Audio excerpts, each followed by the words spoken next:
Welcome sa ating pagsusuri. Ngayon, iimbestigahan natin ang isang napakamisteryosong nilalang mula sa aklat ng pahayag sa Biblia. Sino nga ba talaga itang makapangyarihang anghel na to? Si Jesus na ba mismo o iba pa?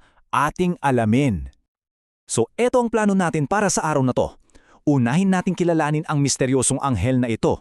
Tapos titingnan natin yung mga ebidensyang nagsasabing siya si Jesus at syempre yung mga ebidensyang kumokontra dito.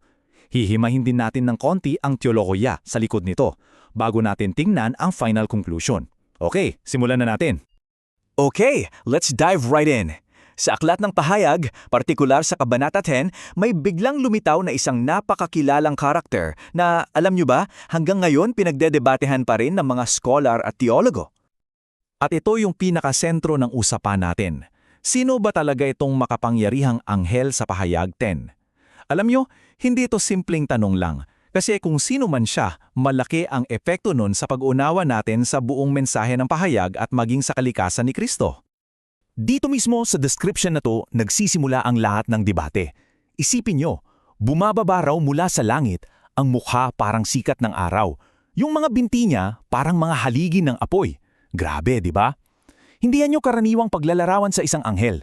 Ang mga imaheng yan ay madalas na iniugnay sa Diyos mismo. So, sino ba talaga siya? Okay, so silipin natin yung unang malaking teorya.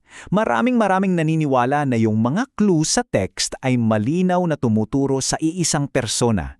Walang iba kundi si Hesukristo. Tingnan natin yung mga ebidensya. Tingnan nyo to, yung mukha na parang araw.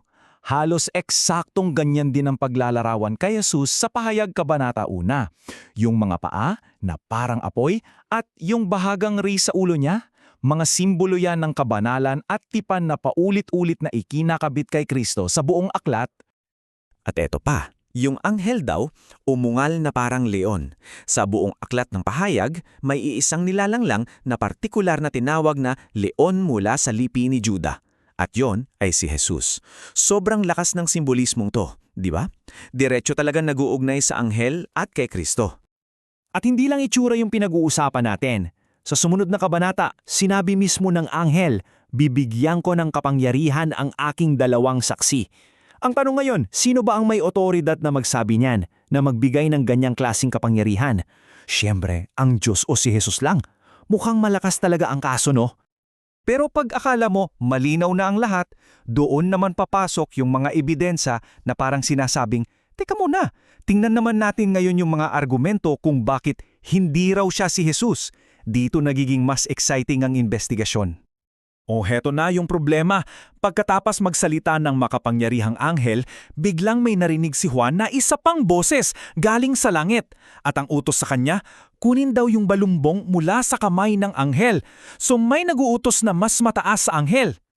At diyan, lumalabas ang pinakamalaking tanong. Kung yung anghel ay si Jesus, sino yung nasa langit na naguutos sa kanya? Kasi sa teolohiyang Kristiyano, wala nang mas mataas kay Jesus kundi ang Diyos Ama. Yung pagkakaroon ng isa pang boses na naguutos, parang sinisira nito yung ideya na ang anghel ay si Kristo.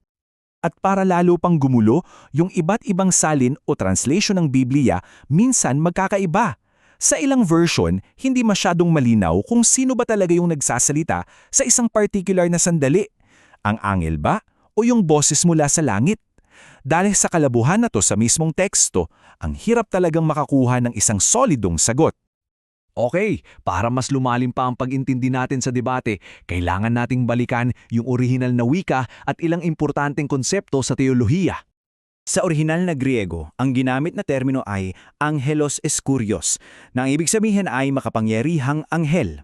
At ito ang mahalaga, yung eksaktong phrase na yan ay ginamit din sa pahayag Kabanata 5 para ilarawan ang isa pang anghel na kumpirmadong hindi si Jesus. So, kung ginamit ang parehong termino para sa iba, bakit biglang magiging si Jesus ang isang to, di ba? Dito ngayon pumapasok ang isang napaka-technical pero importanteng punto sa teolohiya. Sinasabi na si Jesus, noong muli siyang nabuhay, ay posibleng magpakita sa anyong parang anghel. Pero iba yun sa pagiging isang anghel mismo. Tandaan natin, ang mga anghel ay nilikha ng Diyos. Si Jesus ay Diyos. Malaking-malaki ang pagkakaiba niyan. So bale ito yung labanan ng ebidensya. Sa isang panig, yung itsura niya, yung pag-ungal na parang leon, yung otoridad niya, lahat parang sumisigaw na, si Jesus to. Pero sa kabilang panig, yung mismong salitang anghel na ginamit, yung may boses na mas mataas sa kanya, parang sinasabi naman na, imposibleng siya si Jesus. So, matapos natin timbangin ang lahat ng ebidensya para sa isang panig at para sa kabila, saan nga ba tayo dadalhin nito? Ano ang konklusyon ng pagsusuring ito? Alamin natin. At ang konklusyon, medyo hindi nyo siguro ine-expect. Dahil magkasalungat ang mga ebidensya at malabo mismo ang teksto, ang pinakamagandang gawing daw ay huwag maging dogmatiko. Sa madaling salita, huwag nating piliting sabihin na 100% sure tayo kung sino siya kasi wala talagang paraan para makasiguro. At ang pinaka-takeaway dito ay napakasimple lang. Kung ang kasulatang mismo ang nagsasabing isa siyang anghel, marahil yun na yung pinakamabuting paniwalaan. Tanggapin natin siya bilang isang anghel. Minsan kasi, yung pinakasimpleng sagot, yun na pala yung nasa harapan natin. At dito tayo magtatapos na may iiwan akong tanong para sa inyo. Ano kaya ang gustong ituro sa atin ng mga ganitong kalabuan o misteryo sa Biblia? Siguro may mga bagay talaga na sinadyang manatiling misteryo para anyayahan tayong mag-isip, magsaliksik at higit sa lahat manampalataya kahit na hindi natin alam ang lahat ng sagot.